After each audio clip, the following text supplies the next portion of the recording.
Olá pessoal, tudo bem com vocês? No vídeo de hoje eu vou começar a fazer uma aplicação no ODC, né. No vídeo passado eu mostrei para vocês como é que faz para criar um ambiente ODC. Se você não assistiu, assiste lá, tá? OutSystems abriu recentemente, né? Só recapitulando, a OutSystems abriu recentemente a oportunidade de você ter um ambiente de treinamento do ODC, um ambiente que fica disponível por apenas 10 dias, tá? Ela não é uma personal igual a gente tem no O11, que você pode ficar com ela para sempre, desde que ela não fique parada por 12 dias, né? Mas se você utilizá-la sempre, você vai ficar com ela por tempo indeterminado, né? Aqui nessa versão do ODC, são só 10 dias de utilização e é um ambiente compartilhado com outros desenvolvedores. Então, os desenvolvedores vão ter acesso às aplicações, assim como você vai ter acesso às aplicações dele, é um ambiente colaborativo.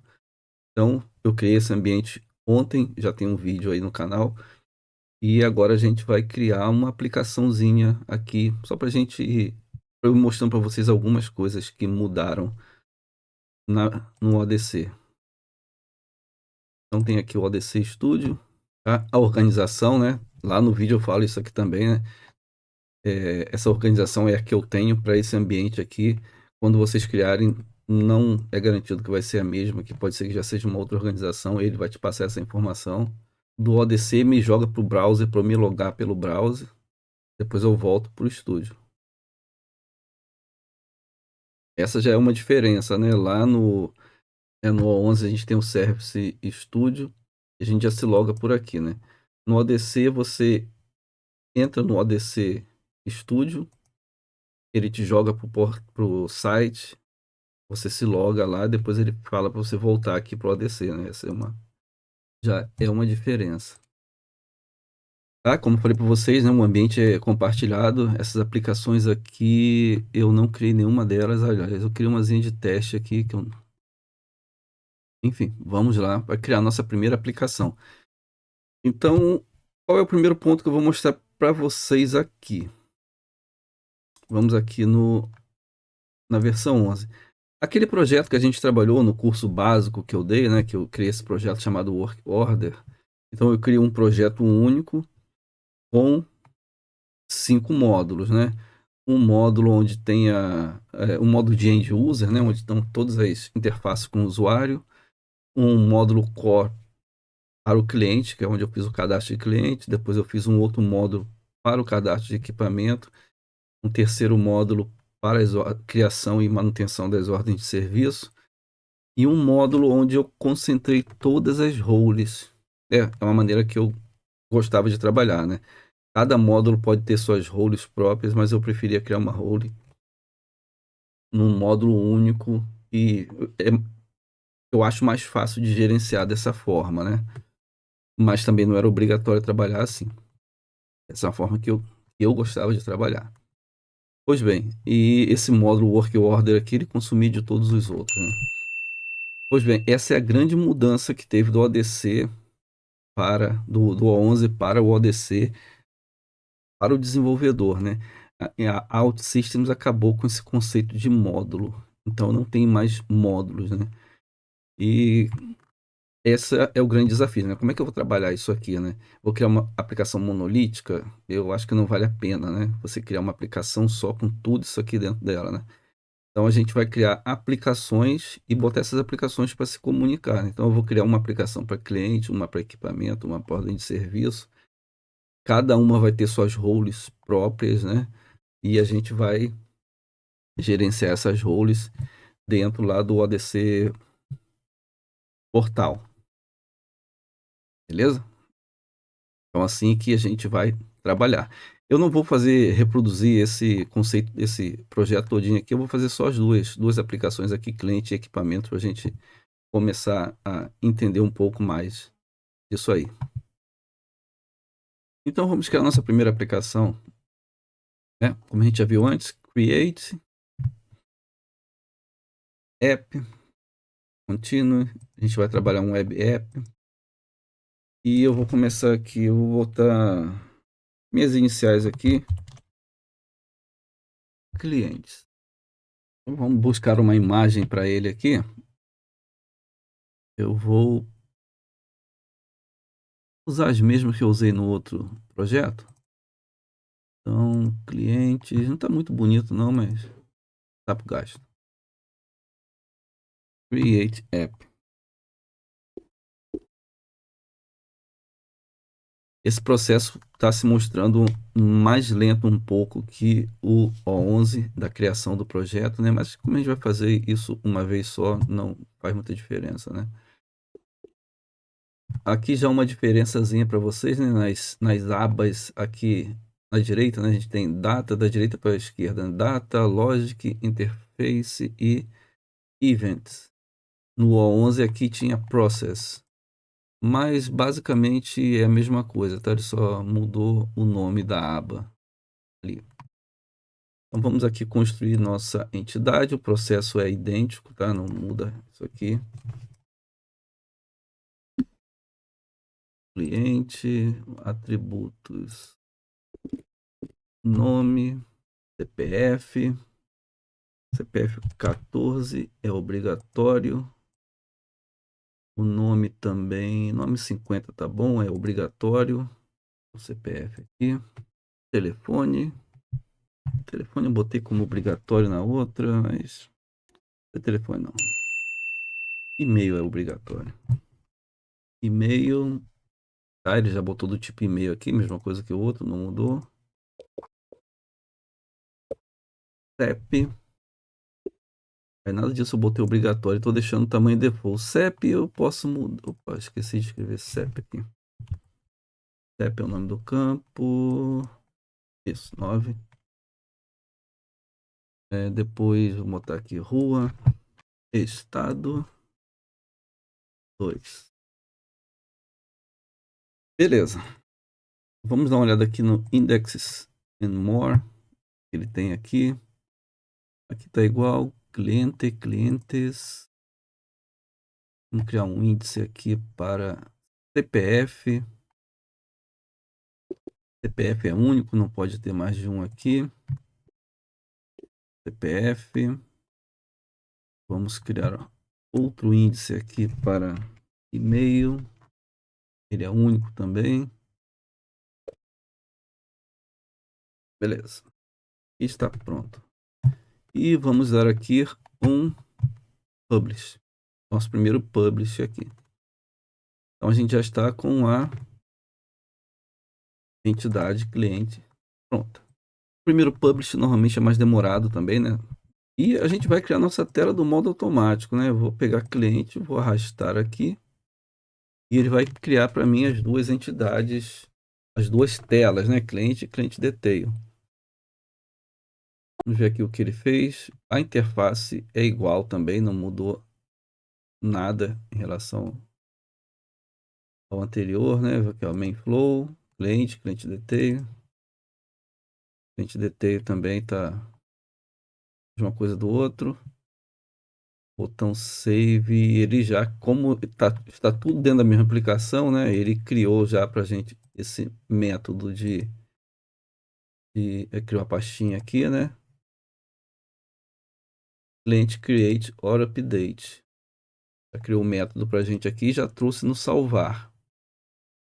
Só para a gente customizar aqui essas mensagens, né? Tipo, verifique os campos obrigatórios. Tá como erro aqui, para não preencher os obrigatórios. Vou botar uma mensagenzinha aqui também de sucesso. Mensagem. Dá sucesso aqui. Mas o que que a gente pode alterar aqui? Já vamos aqui nesse cliente detalhe, ó, CPF, nome, telefone, e-mail, CEP, rua, número, estado, parará. Isso, vamos deixar por enquanto assim. Vamos publicar novamente. Então vamos testar a aplicação, pessoal. Abrindo o browser.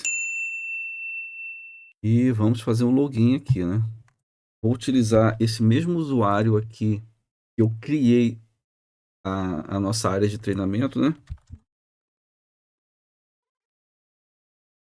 eu recebi aqui um no permission. Vamos fazer uma inspeção aqui no código. Então, isso já foi já é uma coisa que mudou bastante também, tá? Como que o OutSystems, como que o ODC trabalha, né? Vamos relembrar primeiro aqui como o O11 trabalha. Estou aqui na tela de clientes, então eu tenho as roles anônima, ou seja, qualquer um pode se logar aqui, não precisa nem estar cadastrado. O usuário registrado, ou seja, ele tem que estar lá na users. E as roles específicas. Aqui, no caso, eu especifiquei que só quem tivesse essas duas roles podia se logar, né? No ODC já dá uma mudança, já tem uma alteração boa aqui, né? Ele tem o Everyone, que é equivalente ao anônimo. Então, se eu clicar aqui Everyone, qualquer um vai poder se logar na aplicação. A gente até faz um teste nisso ali. E usuários autenticados. Só que usuários autenticados, diferente lá da versão 11, que qualquer usuário que esteja autenticado na Users pode acessar aqui, ele exige que o usuário tenha pelo menos uma role. Tá? Então, quando a gente cria a aplicação, o OutSystems já coloca aqui, ó, já cria uma role para a gente aqui e já diz que o usuário tem que ter essa role para utilizar. Se eu tentar utilizar sem essa role, e esse usuário meu aqui, eu não der essa role para ele, ele vai me dar esse no permission aqui.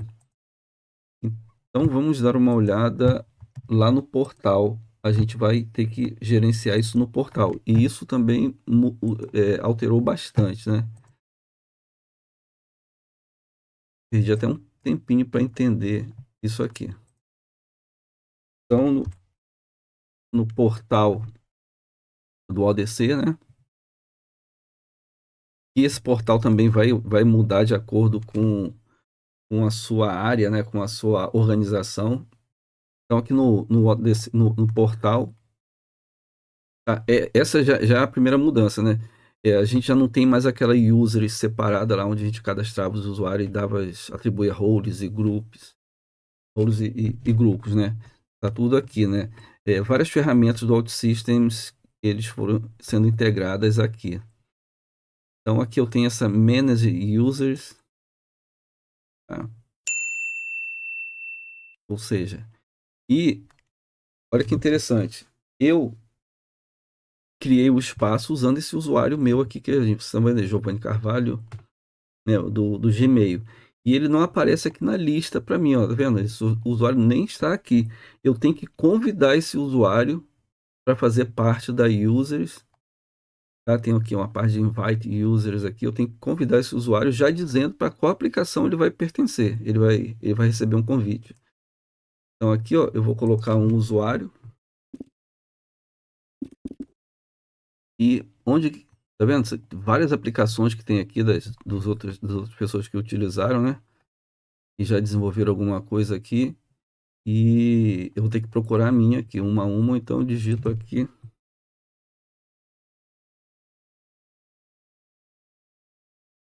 Ou seja, eu quero convidar este usuário para utilizar essa aplicação aqui no ambiente de desenvolvimento, tá? Ele chama de stage aqui, e vai receber esta role aqui, que é a única role que existe por enquanto.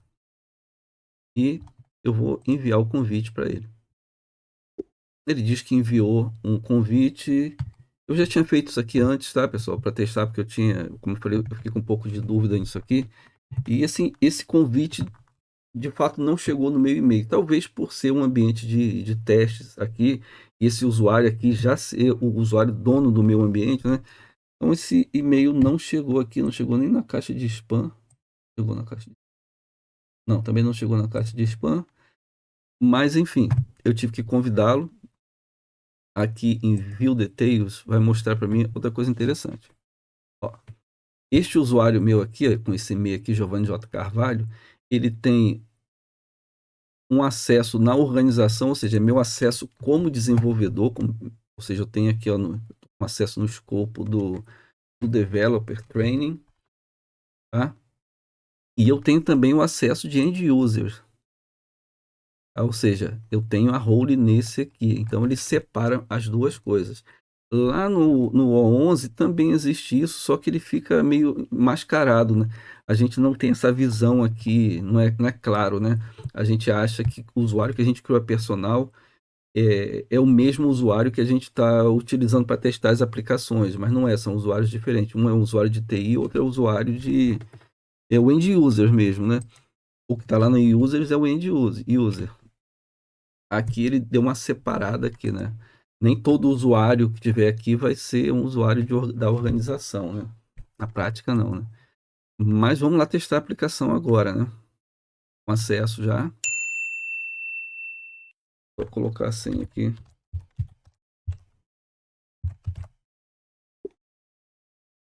E vamos testar a aplicação para saber se vai realmente tudo está funcionando.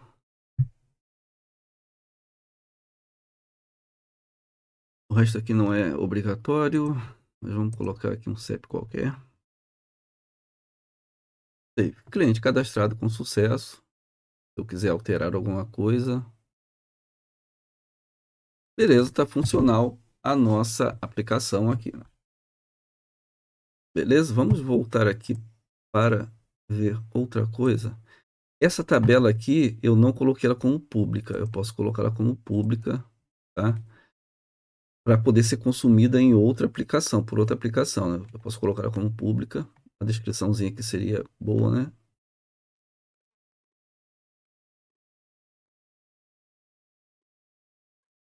Uma mudança interessante aqui também, tá? As server actions não são públicas, não podem ser públicas. Tá vendo aqui? Você não consegue alterar isso aqui. Essa é uma mudança bem radical aqui também no ODC, né? Você não consegue de uma aplicação a consumir uma server action que foi construída numa aplicação B. Então, elas são. Como é que a gente consegue consumir informação? Através de service action. A gente, se precisar expor alguma informação daqui, né? É, através de service action. Mais tarde a gente conversa melhor sobre isso aqui, mas é uma, uma mudança bem radical com isso aqui, né? E a gente publica. Eu vou precisar disso aqui para outra, mais tarde para outra coisa. Enquanto ele publica, pessoal, uma mudança que ficou interessante aqui, ó. Observem que a gente tem, assim como no O11, vamos ver aqui nas roles. A gente tem aqui, né, para cada role, a gente tem três métodos aqui, né, três actions aqui. Uma para revogar, para retirar a role, né, um revoke, outra para dar um grant e outra para checar, né. Lá no O11 existe um a mais, existe um check a mais aqui, né. Ele só verifica se o cara tem a role igual esse aqui, né. Só que esse aqui, ó, esse check role aqui, você passa o ID do usuário, ele volta com um true ou false, que eu volto com um booleano para dizer se o usuário tem ou não aquela role. Esse aqui você não passa o ID do usuário. E por que que não passa? Porque esse aqui é um método que você usa no lado do cliente. Então, do lado do cliente mesmo, você verifica se o usuário logado tem ou não a role, né? Ele não permite você, do lado do cliente, passar o ID do usuário, né? É por questão de segurança, então não é seguro você ficar tramitando com o ID do usuário lá, o ID mesmo da users aqui, né? Não é seguro você ficar tramitando com esse ID pelo lado do cliente. Você ir lá no servidor, pegar essa informação, trazer para o lado do cliente e ficar tramitando. Então, mas enfim, eles notaram isso aí. Provavelmente muita gente fazia isso e é uma falha de segurança. Não é interessante fazer isso aí, né? Então, onde que eu estava? Então, eles implementaram isso aqui. Isso aqui é um método que é utilizado no lado do cliente. Então, dali mesmo você consegue verificar se o usuário tem ou não determinada role e habilitar um botão ou não, né? De acordo com essa informação aqui. Beleza, pessoal? Então, assim, são bastante mudança, né? A gente vai cobrindo essas coisas aos poucos aí. Ó. Isso aqui foram as coisas que eu lembrei. Eu não parei para estudar, fazer um plano de aula para isso aqui. Eu quis trazer para você já essa pequena aplicação aqui e Só para vocês terem noção de algumas coisas que mudaram nisso aqui. Beleza, pessoal? Até a próxima aula, então. Até o próximo vídeo, né? Próxima aula não, né? Fiquem com Deus. Obrigado por assistir o vídeo até aqui. Se gostou do conteúdo, curta, compartilhe e se inscreva no canal e ative as notificações para que seja avisado dos novos conteúdos. Para mais conteúdos sobre OutSystems, acesse as nossas playlists.